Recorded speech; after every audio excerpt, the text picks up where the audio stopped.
Bom, então a gente já se planejou da parte de saúde física, saúde mental, a gente já entendeu como funciona o ciclo menstrual e como engravidar. O que mais que tá faltando? Bom, a gente vai falar sobre os pilares de saúde e um dos pilares que vão garantir a saúde é o pilar da segurança. Dentro desse pilar existe a segurança financeira, tá?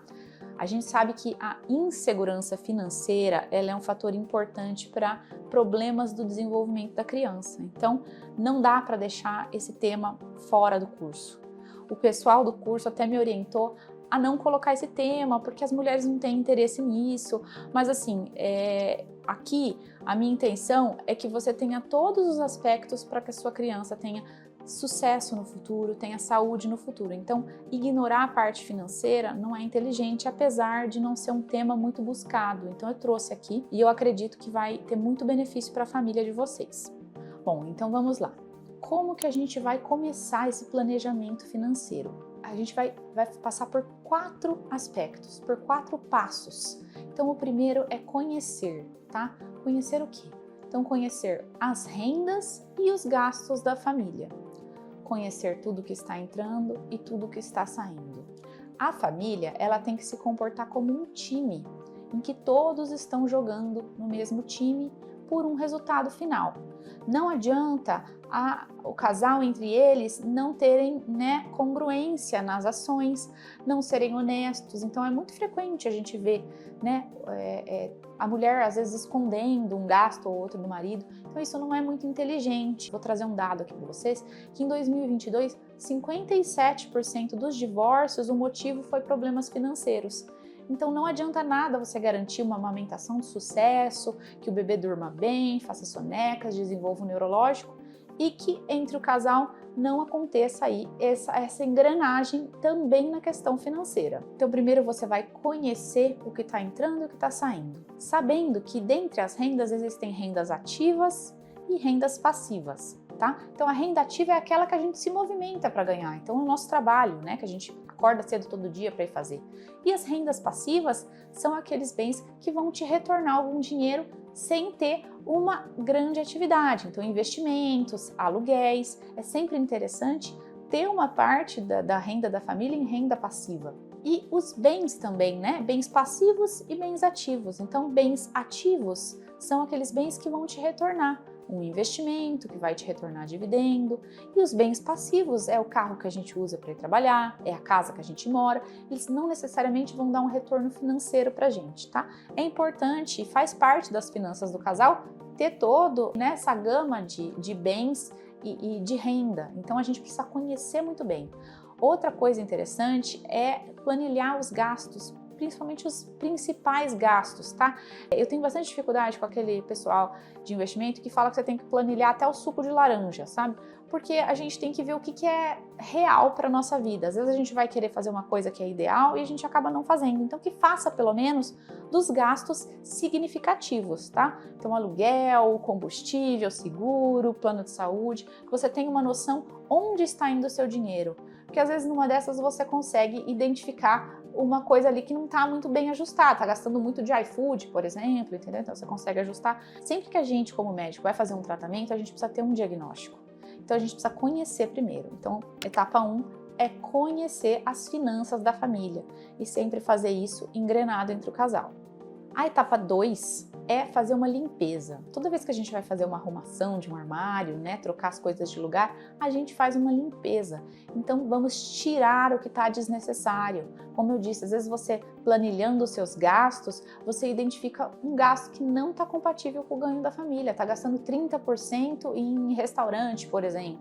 Então assim, não está compatível. Então você vai conhecer para depois fazer a faxina, limpar os gastos desnecessários. O ideal é que você faça essa faxina aí pelo menos uma vez por ano, tá?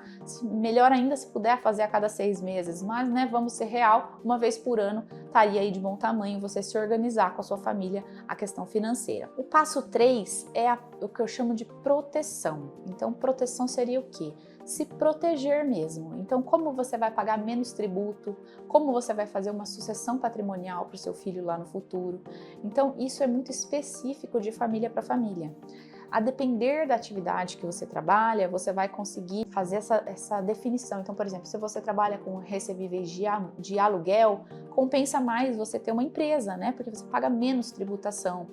Diferente em outras profissões em que você só consegue receber pela pessoa física, então daí você tem algumas formas de pagar menos imposto de renda com livro caixa. Então essa análise ela precisa ser feita porque muitas vezes você não está num sistema tributário que esteja inteligente para a sua família, tá? Além então dessa proteção, né, de diminuir tributos, a gente tem como organizar a sucessão patrimonial. Então a gente vive num país muito instável. Houveram rumores aí nos últimos dias de questão de taxação de heranças. Então, antes compensava apenas para famílias muito abastadas ter esse sistema de PJ, né, de empresa. Atualmente, já famílias que têm aí um patrimônio ao redor de 6 milhões já está compensando pagar os tributos de ter uma PJ para organizar essa sucessão patrimonial. Outra coisa também são os seguros. Hoje em dia a gente tem seguro de vida, seguro por invalidez. Eu, por exemplo, tenho que ter um seguro para minhas mãos, porque se caso eu perder minhas mãos, eu sou cirurgiana, eu não consigo mais trabalhar. Então eu tenho um seguro de invalidez, se caso eu tiver uma doença que me inviabilize de trabalhar com as mãos, eu preciso aí ter uma resguarda. Interessante falar que os seguros eles são isentos de imposto de renda, então é uma forma também de garantir aí uma sucessão patrimonial em alguns casos, tá? Claro que isso tem que ser avaliado com sua família, com o seu advogado ou contador, o modo mais inteligente para vocês, mas é a partir dessa organização que você vai conseguindo aí ter menor tributação, maior organização e ter um rendimento mais confortável, vamos dizer assim, né? E trazer uma certa segurança para sua família. E a quarta etapa que eu trago, o quarto passo é investir. Então, por que eu deixei essa etapa para o final? Porque a depender dos outros passos que você fez, vai compensar você investir como pessoa física ou como pessoa jurídica. Então, assim, não adianta você começar a fazer os investimentos de uma forma e quando você for ver, para você fazer essa sucessão patrimonial lá para o seu filho no futuro, isso vai ter uma carga tributária muito alta. Então, investir vem depois, porque já é depois de você ter feito todo esse planejamento, né? E isso também envolve o ganho da família, né? O planejamento de ganho com o tempo, para você definir qual que vai ser a sua forma de lidar com o dinheiro. Então, se você vai escolher regime pessoa física, aí sujeito então numa sucessão patrimonial pagar uma carga tributária alta, né, para fazer essa sucessão para o seu filho, ou se você vai fazer esquema de PJ, né, e eventualmente, a depender do patrimônio, até uma holding familiar que está hoje em dia na moda. A holding, na verdade, nada mais é que uma empresa que organiza outras empresas e que deixa essa parte de sucessão patrimonial bem definida, né, bem estabelecida por regras. E aí agora eu vou trazer então as formas de investimento, né? Quais os principais tipos de investimentos. Claro que esse é um curso introdutório. No material de apoio eu deixo certinho para vocês as características que eu uso, como que eu faço minhas escolhas de investimento. Lá na frente a gente vai falar sobre autoeficácia. Aqui também é bastante importante esse conceito de autoeficácia, porque a gente não vai ser especialista em investimento, certo? Mas a gente vai ter que conseguir discutir com o nosso gerente de banco, com o nosso assessor ou consultor de investimento. Então, assim, uma noção básica a gente precisa ter para a gente não ser enganado, para a gente não chegar lá e falar, nossa, eu investi num CDB que rende menos de 100% do CDI, né? E daí tá perdendo dinheiro e sendo enganado. Então, o que eu oriento? Que os gastos essenciais da família, o que são os gastos essenciais? Então, aluguel com moradia, né? Aqueles gastos que numa situação de crise você não vai conseguir parar de pagar. Que esses gastos fiquem em torno de 50%. Já os gastos não essenciais, o que são esses gastos? Então, quando você não está apertado, você vai comer fora, você vai fazer cabelo, vai fazer uma unha. Então, os gastos que não são essenciais fiquem em torno de 30% a 35% do orçamento da família. E que em torno de 15% a 20% vão para investimentos, tá? Para uma preservação, para ter aí um ganho futuro.